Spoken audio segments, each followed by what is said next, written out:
Hello, my lords and ladies, and welcome to the next episode of our Descent Act 2 series, Betrayer's War. We're painting Chance, the new miniature on that. I know this game came out a while ago. It's just finally getting around to it. We're getting there. We're getting there. Pretty easy tutorial. Nothing crazy, but first off, I always want to thank all my YouTube members. You guys are absolutely amazing. You guys help make this channel possible. I can't thank you guys enough. Again. If you're new to the channel, hit that subscribe button. We're doing the rest of the heroes from Descent, and the main boss will be our finale from this, and then moving on to something else. But without further ado, let's go.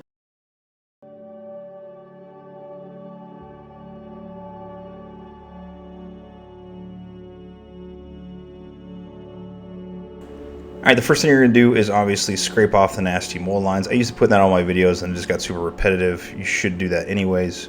And then we're going to paint it all, or spray paint it in all white.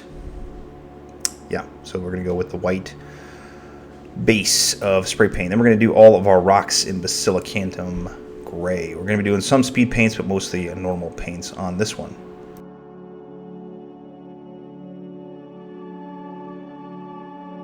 For the ruin that Chance is kind of leaping off of, we're going to be using some Gryph Charger Grey. Just slap it on there, maybe a couple coats, depending on how dark you want to get it.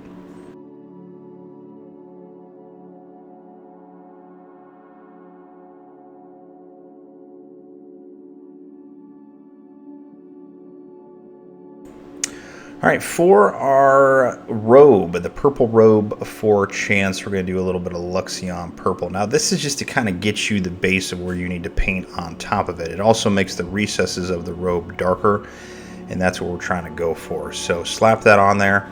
If you don't have a speed paint, you don't necessarily need to do this. You can use Druchii Eye Violet if you would like, and that just gives you the bottom portion in your recesses.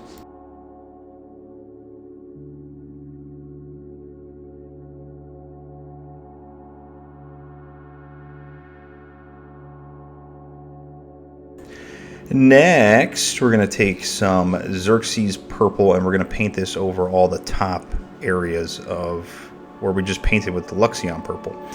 Now, do not get this into the recesses. We're really just focusing on the raised areas and the big patches of the knees, the thighs, the top of the hood, and the areas around the shoulder and the arms as well.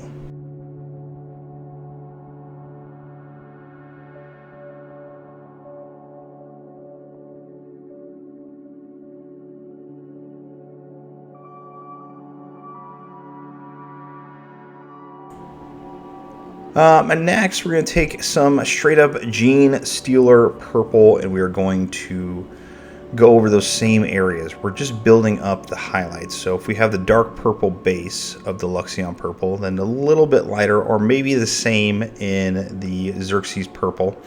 Now we're going a little bit lighter with the Genestealer Purple. We're doing those same areas, the raised areas, and really working up those highlights. Do not make your paints too thick. You want to make sure that they are properly thinned like skim milk. That's the consistency that I like to use, especially when I'm building up highlights, because you can go over it multiple times and really build them up. I go over every area probably about 3 times. I put a coat on, I let it dry, and then I do it again. That's the basics of that. Next, we are going to do a 50-50 mix of the Genestealer Purple and the Pink Horror. Now, Pink Horror is very bright. It's a bright pink, obviously. It's Pink Horror. We're going to put that onto our raised areas, onto the top of the hood, the kneecaps, the thighs, that stuff. Places where you're going to see it when you're staring at it, and that's going to give it that nice contrast look. Again, skim milk consistency. Put as many or as few layers on as you want. The pink will make it look brighter, and we're going to do a pure Pink Horror here in a second.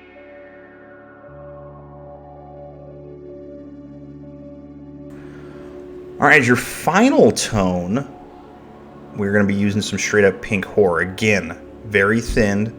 Skim milk consistency. Don't go overboard with it. It's going to look very bright. So again, you want it very thinned, maybe a layer or 2 at max. But you can put it more bright if you would like. It's up to you. But I didn't go overboard with it. You can obviously see the pink, but with the way it meshes with the purple, it looks really good. It's almost like the sun is hitting it, creating that pink color. I think it looks fairly fantastic.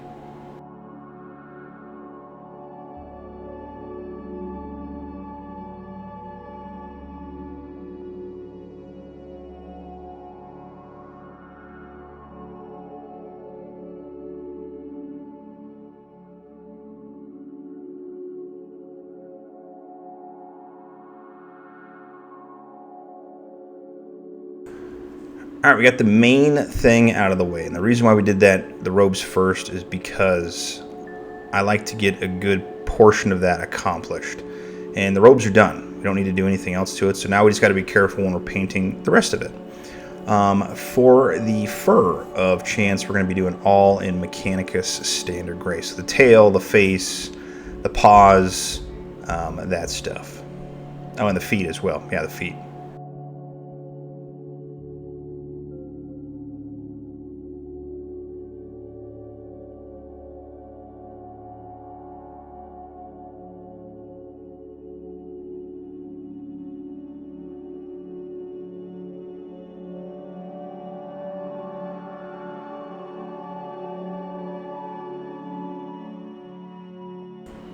For the wraps, holding up the claw and the arm guards, we're going to be using some Aggaros Dunes.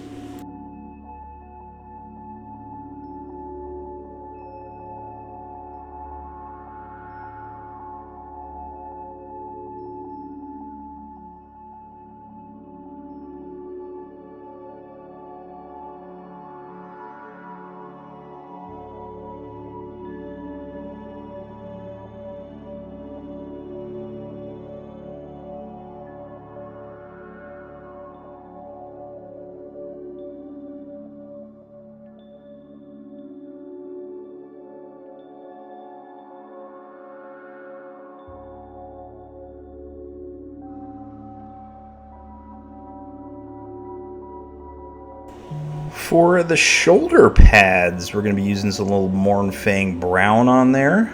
Just again, be careful on that purple. You don't want to get it on there.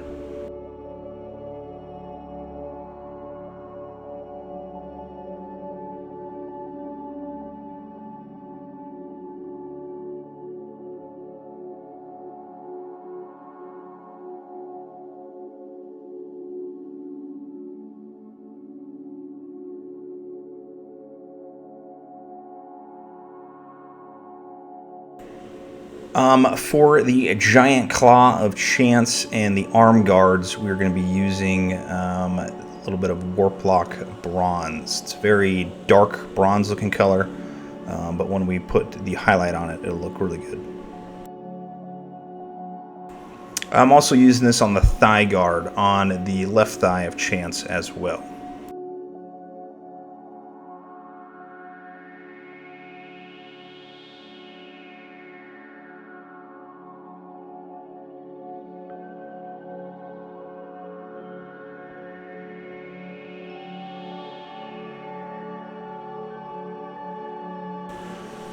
For all of our metal pieces, we're going to be using some Leadbelcher. This is the knife, the knives on the thigh, and also the front chest piece.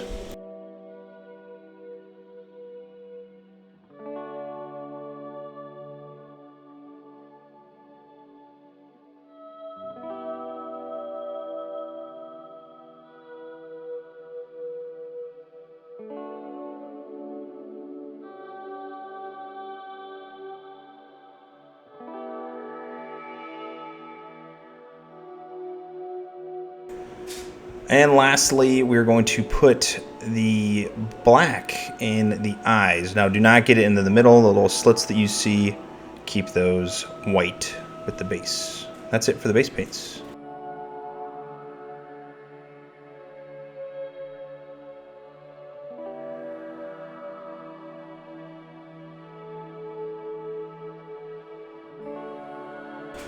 All right, two basic washes. We're going to do some Nulin Oil on all of our gray and all of the metal pieces as well.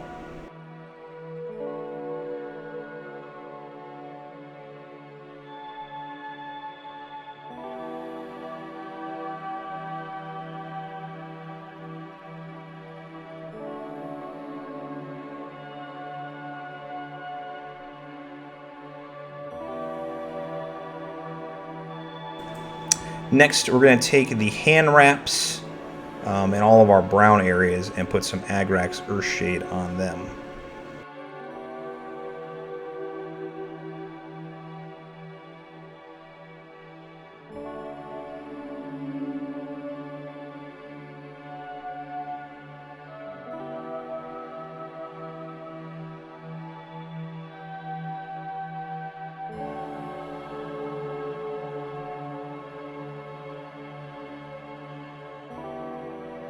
Now, once everything is completely dry, we will work on a couple things, and the first thing is going to be doing a dry brush onto the bottom base rocks, just to brighten them up just a little bit.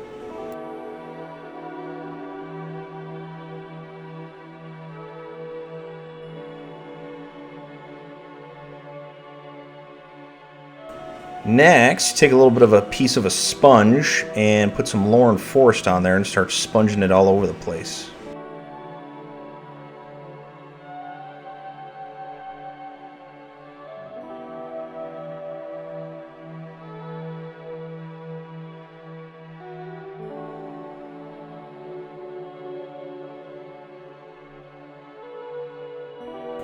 Next piece of sponge, we're going to do some Straken Green real quick.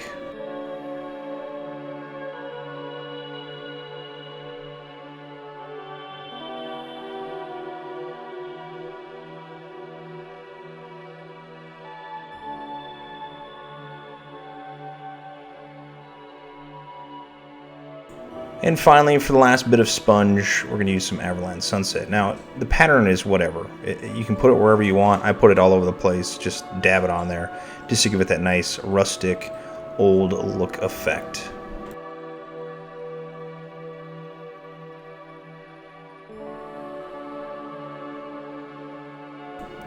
Continuing with the dry brush, we're going to take some brass scorpion or whatever kind of brass color you got. We're going to dry brush all of our wrap areas. Now this is just the raised portions of it that will make it look very nice and fantastic.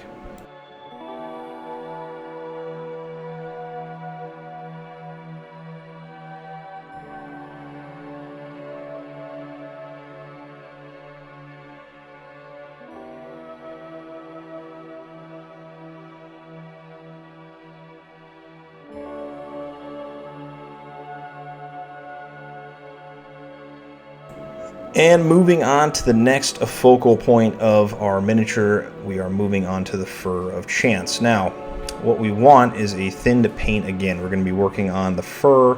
So the ears, the tips of the ears, you do not want to get it into the middle of the ears. The top portion of the head, the cheek, or where the whiskers are at, the chin, and we're going to be working on the tail as well, along with the hands.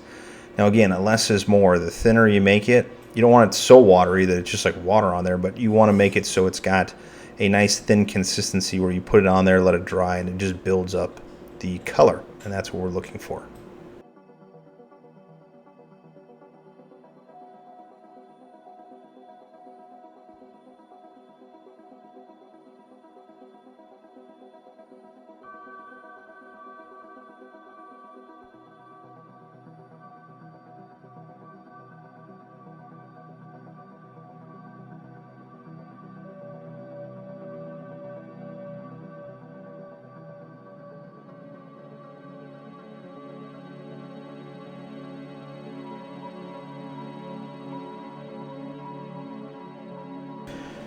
Next, we are going to do some Adminisitratum Grey. Same concept. We're going over the same areas, just building up those highlights. Now, when I was doing the tail, I really focused on the areas that connect. So not into the recesses, just the connect areas that connect each portion of the tail. It's kind of hard to overdo it, but definitely don't go crazy. Less is more.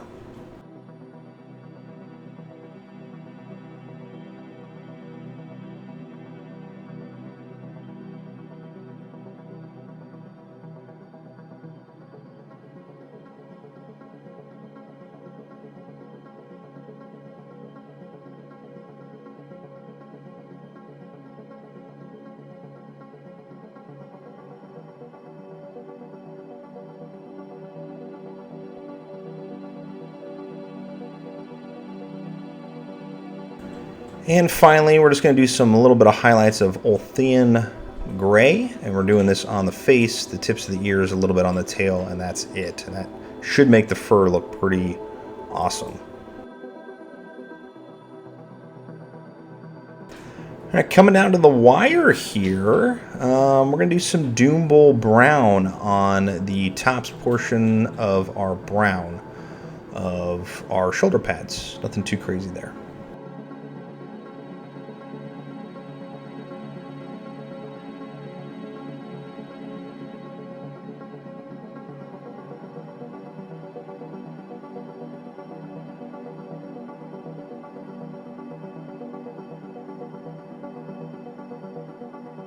And finally, to highlight up our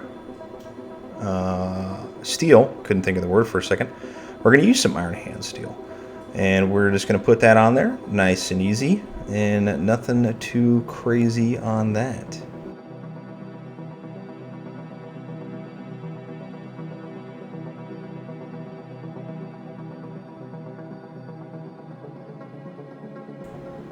And finally, your favorite part of painting this miniature, because it means you're done, is the rim of the base. And I'm painting in black, as always.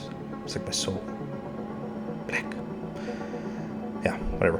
And that's it. Super easy, right? And it turned out pretty good. Now, I do give a lot of credit to the company for making fantastic miniatures. This is the standard, in my opinion. This should be the standard for all miniatures and board games. They can make good games. Fantasy Flight did a good job on this, so I applaud them for that. Give credit where credit is due. I want to say thank you for watching. Thank you for your support, for all the YouTube members. Leave me a comment. We got 2 more main characters we need to do from Act 2, and then the boss, and then we're going to be moving on to some backlog that I have until Elden Ring comes out. At the end of March. So we're going to be working on some random stuff from here on out. But thank you for watching. Until next time, paint on.